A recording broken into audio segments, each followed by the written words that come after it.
Shalom, teman-teman murid katekisasi yang dikasihi oleh Tuhan Yesus Kristus. Bagaimana kabarnya? Semoga kita semua dalam keadaan baik, sehat, dan sukacita ya. Amin. Teman-teman yang terkasih, marilah sebelum kita akan memasuki materi katekisasi pada saat ini, kita memohon berkat dan tuntunan dari Roh Kudus di dalam doa. Mari kita berdoa. Puji dan syukur kami naikkan kepadamu ya Tuhan, atas segala berkat dan rahmat-Mu di dalam kehidupan kami. Kami pun mensyukuri untuk waktu dan kesempatan yang Tuhan berikan, sehingga kami pada saat ini akan belajar firman Tuhan. Roh Kudus menerangi setiap hati, pikiran, dan kehidupan kami, supaya kami memahami, semakin mempercayai, dan semakin mengasihi Tuhan Yesus, Sang Juru Selamat yang menebus dosa-dosa kami. Terima kasih ya Tuhan. Kami serahkan pembelajaran pada saat ini hanya ke dalam tangan kasih-Mu. Dalam nama Tuhan Yesus kami berdoa. Amin. Teman-teman yang terkasih, marilah bersama kita memuji nama Tuhan dengan pujian Selamat pagi Bapa, selamat pagi Yesus, selamat pagi Roh Kudus.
Puji nama Tuhan. Baiklah teman-teman, kita akan memasuki materi pada saat ini, yaitu tema pokok-pokok ajaran Gereja Kristen Jawa mengenai ketritunggalan Allah ya, atau yang sering kita kenal dengan nama doktrin Allah Tritunggal ya. tri itu tiga, ya, tunggal itu satu, ya. Doktrin ketritunggalan Allah ini salah satu dasar yang penting dalam iman Kristen, juga salah satu pondasi ajaran gereja. Mengapa? Karena keyakinan mengenai Allah Tritunggal ini merupakan hal yang sangat penting dalam kehidupan gereja. Nampak di dalam seluruh dimensi kehidupan dan pelayanan gereja, ya. Ketika kita beribadah, ketika kita menerima votum dan salam, di situ ada ajaran Allah Tritunggal. Ketika kita memuji nama Tuhan dalam kidung jemaat, dalam kidung Jawa, ada Allah Tritunggal, ya, Bapa, Anak, dan Roh Kudus. Ketika kita menerima berkat, juga ada formulasi yang sama, ada Bapa, Anak, dan Roh Kudus. Nah, teman-teman yang nanti akan menerima baptis, ya, juga akan dibaptis dengan formulasi yang sama di dalam nama Bapa, Anak, dan Roh Kudus. Jadi pertanyaannya, Tuhannya orang Kristen, Tuhan kita itu tiga atau satu? Ya, Tuhannya orang Kristen itu tiga, ya. Kan itu ada Bapa, ada Anak, ada Roh Kudus, kan tiga atau satu? Ya, Tuhan Allah itu sendiri. Nah, teman-teman yang terkasih, Tuhan kita itu esa, Tuhan kita itu satu. Ya, Tuhan Allah itu. Tetapi Ia menyatakan diri dengan cara yang dapat dikenal oleh manusia dengan tiga cara menyatakan dirinya, yaitu di dalam diri Bapa, Anak, dan Roh Kudus. Nah, apa penjelasannya? Ya, nah, kita harus mengingat dulu pembelajaran kita topik yang lalu, yaitu 3 periode peristiwa penyelamatan Allah. Yang pertama apa? Peristiwa bangsa Israel. Yang kedua, peristiwa manusiawi Yesus. Yang ketiga, peristiwa Roh Kudus. Ternyata ketiga-tiganya berkaitan, dan berkaitan juga dengan doktrin Allah Tritunggal. Hubungan antara penyelamatan Allah dengan iman gereja tentang ketritunggalan Allah nampak dalam kenyataan bahwa Allah yang telah berkarya dalam peristiwa bangsa Israel, peristiwa manusiawi Yesus, dan peristiwa Roh Kudus itu disebut sebagai Bapa, Anak, dan Roh Kudus. Nah, sebenarnya Tuhan Allah itu tidak terbatas, tidak terselami oleh pikiran manusia. Tetapi manusia nangkepnya ya tiga cara menyatakan diri, tiga pribadi itu. Allah Bapa yang menciptakan, merahmati segala sesuatu. Kemudian Yesus Kristus, anak Allah yang tunggal, dan Roh Kudus yang diberikan kepada orang percaya. Salah satu momennya adalah ketika peristiwa Pentakosta. Jadi bukan tiga, ya, Gusti Allah wong Kristen telu, tidak, ya, satu esa, ya, tetapi menyatakan diri di dalam tiga cara yang kemudian dikenal oleh manusia, yang dapat dipahami manusia. Oh, pencipta, pemelihara, pemberi berkat itu ya Bapa. Ya, kemudian peristiwa Yesus Kristus itu ya Tuhan Yesus sering menyebut dirinya sebagai anak, ya, manusia yang diutus oleh Bapa di surga. Maka disebut sebagai pribadi anak, ya, anak Allah. Kemudian Roh Kudus ya Roh Kudus, roh kebenaran, roh Allah sendiri. Nah, Dari mana rumusan atau doktrin Allah Tritunggal ini? Dari gereja mula-mula, ya. Bukan tiba-tiba kita terima begitu saja, tetapi banyak pergumulan di sana, sehingga gereja awal, gereja mula-mula, ya, tahun 300-an, 400-an, ya, itu membuat rumusan ketritunggalan Allah dengan tujuan memberi penalaran dengan bahasa dunia yang berlaku pada zaman itu mengenai penyelamatan Allah ke atas manusia, ya, agar manusia dapat menalar. Kalau dapat dinalar, dapat dimengerti, dapat dipahami. Nah, dengan bahasa apa? Bahasa waktu itu yang dapat dimengerti oleh orang banyak. Yang kedua, memberi pegangan iman bagi orang-orang percaya zaman itu untuk menjalani kehidupannya. Waktu itu banyak beredar ajaran tentang Allah macam-macam. Ya, banyak orang-orang yang pintar, orang-orang ahli filsafat mengemukakan gagasannya mengenai Tuhan, mengenai Alkitab, mengenai Yesus. Kalau tidak tahu mana yang benar kan kita jadi bingung. Tapi kalau ada pegangan iman disahkan oleh gereja, ya ini pegangan rumusan ajaran gereja yang pasti, yang sah. Orang-orang tidak akan bingung. Dan yang ketiga, bersaksi pada dunia tentang penyelamatan Allah ke atas manusia yang telah dialaminya.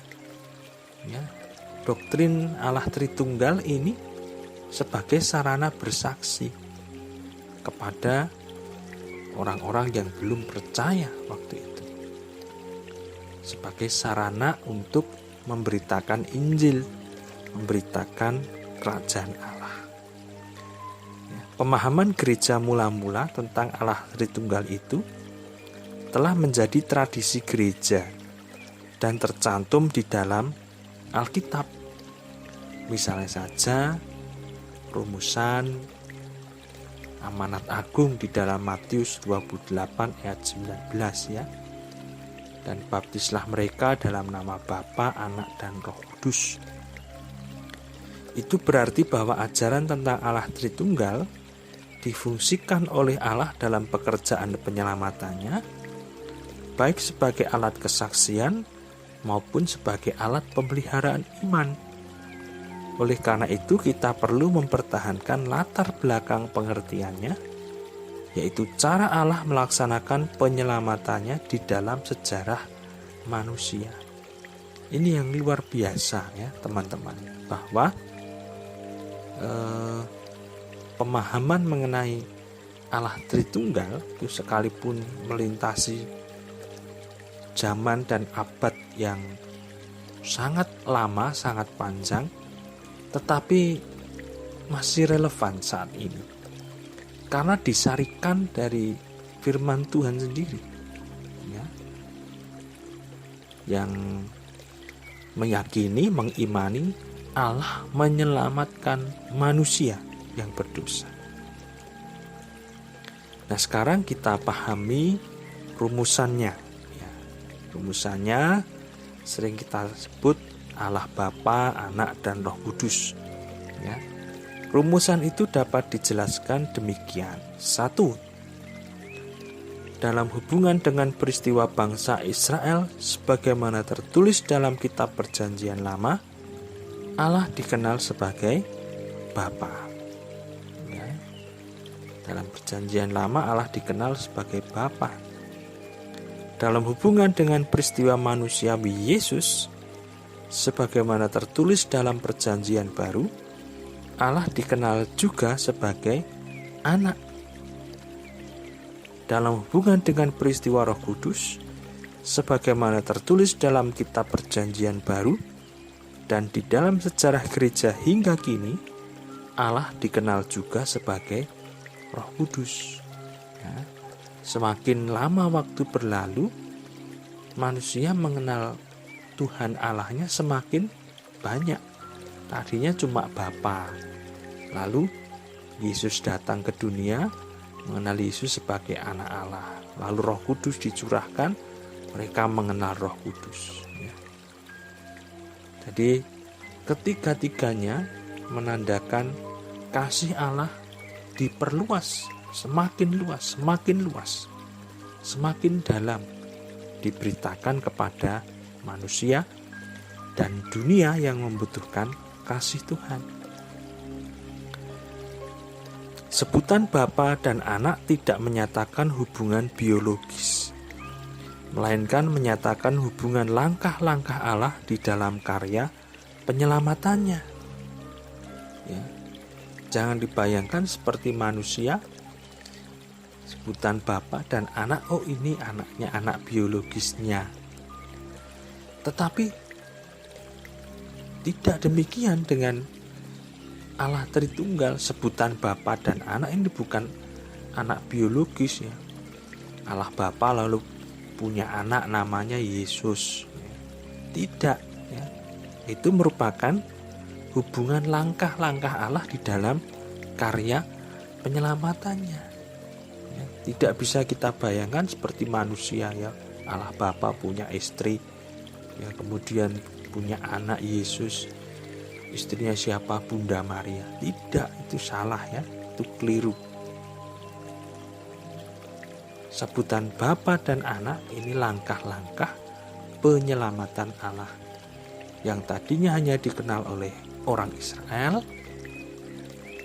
setelah itu dikenal oleh orang-orang non-Israel, bahkan kita kenal sampai saat ini.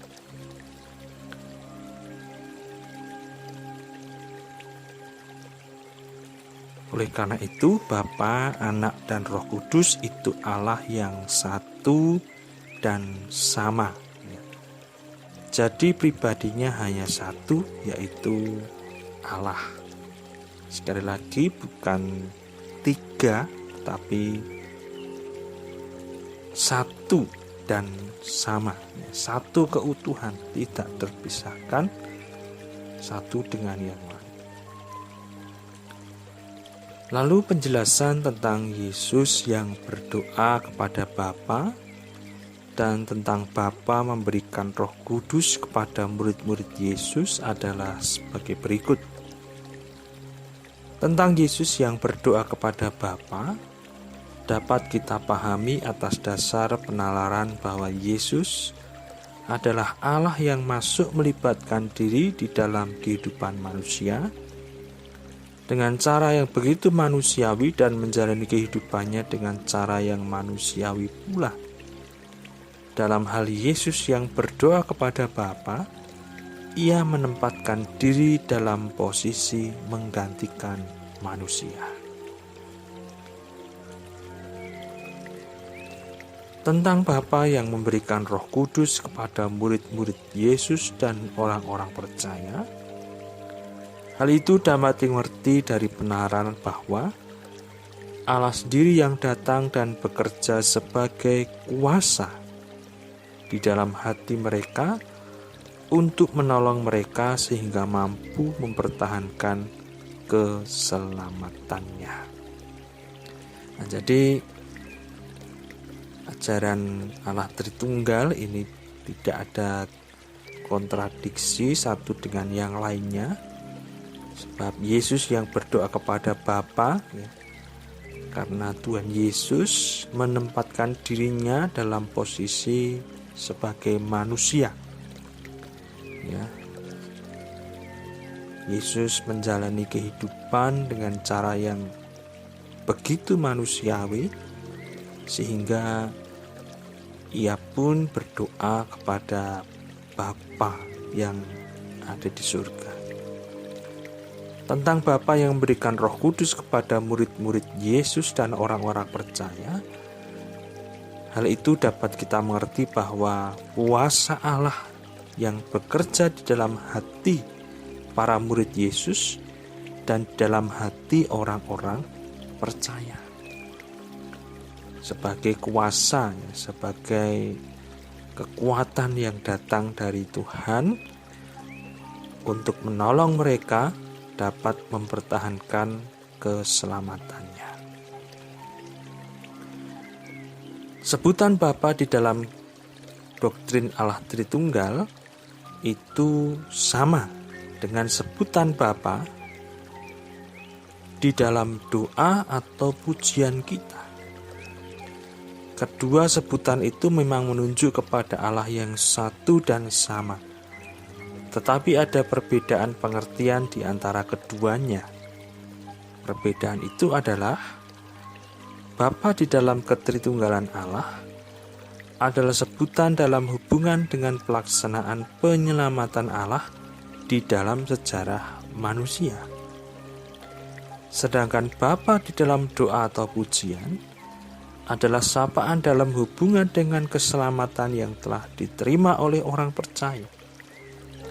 Di dalam Alkitab, salah satu cara menjelaskan penyelamatan Allah ke atas manusia itu dengan menggunakan lukisan dari dunia keluarga. Manusia berdosa dilukiskan sebagai anak durhaka yang memberontak kepada Bapa. Penyelamatan Allah dilukiskan sebagai tindakan Sang Bapa yang menerima dan mengampuni anak durhaka itu. Dari lukisan itu dapat dimengerti sebutan anak-anak Allah bagi orang percaya yang menyebut Allah sebagai Bapa. Roh Kudus adalah Allah sendiri, maka Ia bekerja di segala masa, yaitu sejak penciptaan hingga peristiwa bangsa Israel maupun peristiwa manusiawi Yesus.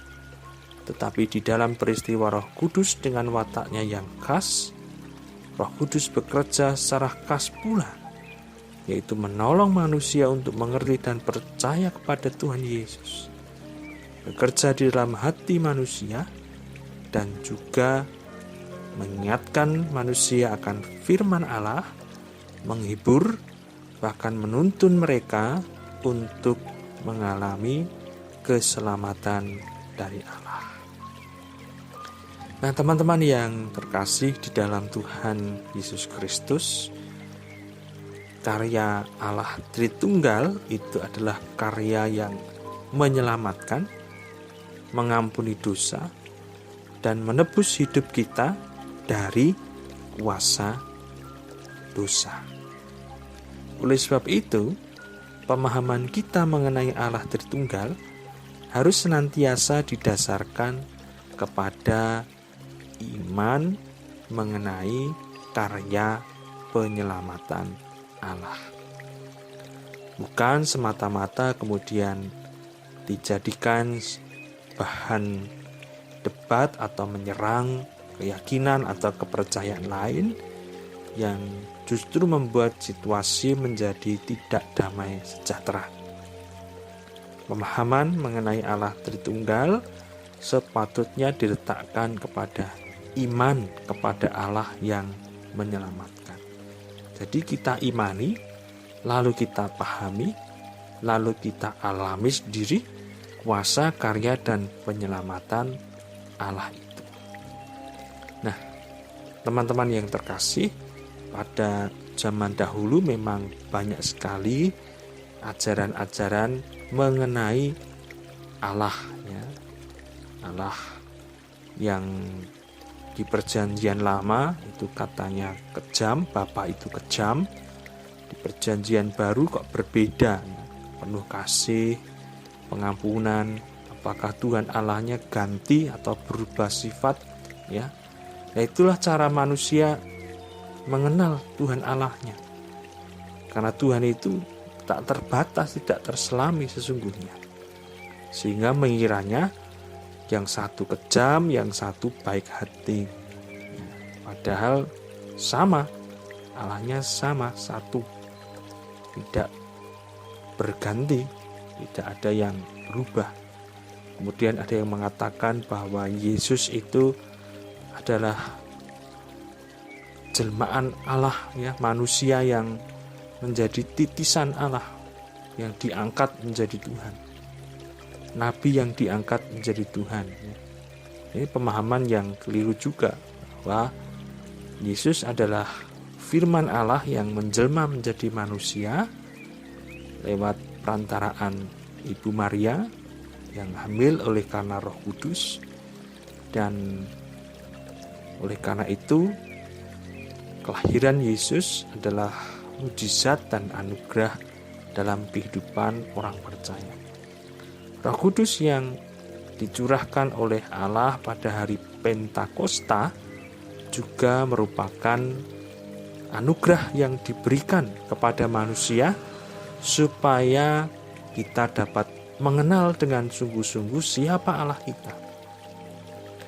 Kadang-kadang kita membaca Alkitab, kita membaca buku-buku ajaran gereja, buku-buku dogma, kadang-kadang bingung. Ini apa? Maksudnya apa yang dikehendaki di sini? Tetapi kalau Roh Kudus bekerja dalam hati kita akan dapat mengerti bahwa Allah berkarya untuk menyelamatkan kita. Allah mengasihi kita. Allah mengasihi semua umat manusia tanpa terkecuali. Roh Kudus inilah yang berdiam di dalam hati kita. Karena sifatnya roh yang tidak dapat kita lihat, tapi dapat kita rasakan karyanya, dapat kita rasakan kuasanya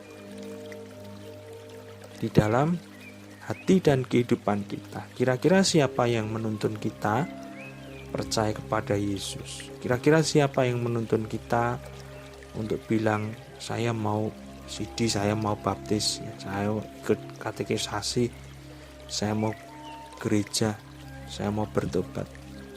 Yang menuntun kita ya Roh Kudus itu, yang berkata kepada kita, ayo lakukan firman Tuhan, itu Roh Kudus. Yang berkata kepada kita, jangan lakukan karena itu dosa, itu juga karya Roh Kudus. Maka di dalam kehidupan kita, teman-teman yang terkasih, kita perlu untuk senantiasa semakin mengenal Allah kita. Jangan sampai terombang-ambing dengan berbagai rupa pengajaran. Ada yang mengatakan A, ada yang mengatakan B, C, dan lain sebagainya. Bahkan kadang-kadang ada yang menyerang keyakinan Kristen dengan berbagai dalil dan ayat dari kitab suci milik mereka, tapi kita mau untuk berpegang teguh kepada iman kepada Tuhan Yesus Kristus yang tidak akan tergantikan oleh apapun.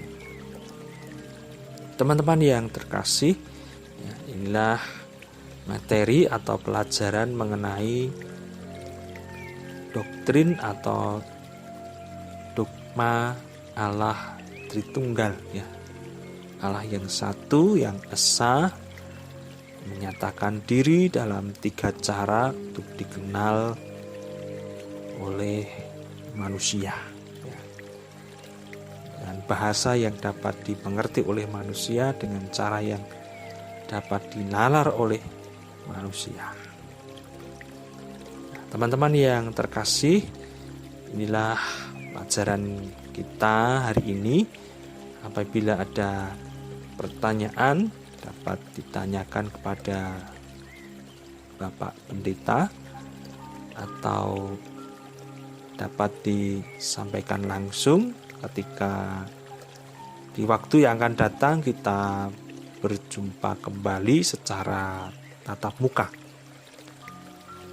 Mari kita akhiri pertemuan pada saat ini di dalam doa. Mari kita mengucap syukur dan memohon berkat Tuhan.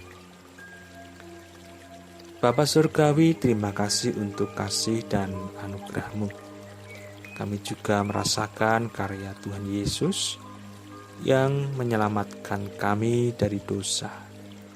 Syukur kepadamu ya Roh Kudus, menuntun kami kepada keselamatan yang sejati. Ampunilah kami Tuhan, seringkali kami ragu-ragu, tidak khawatir, tidak percaya, bahkan khawatir ketika ada orang yang mempertanyakan keyakinan kami. Tapi kami mau berpegang teguh dalam iman kami kepada Tuhan Yesus, Juru Selamat kami, Allah kami yang hidup. Terima kasih Tuhan. Kami berdoa juga untuk pelayanan gereja, khususnya di GKJ Welar ini. Tuhan senantiasa memberkati. Berkatilah seluruh peserta katekisasi, kiranya semangat dan sukacita boleh kami jaga untuk mengikuti katekisasi ini hingga selesai. Ampuni ya Tuhan dosa-dosa kami dalam nama Tuhan Yesus. Kami sudah berdoa dan mengucap syukur. Amin. Demikian teman-teman, sampai berjumpa kembali.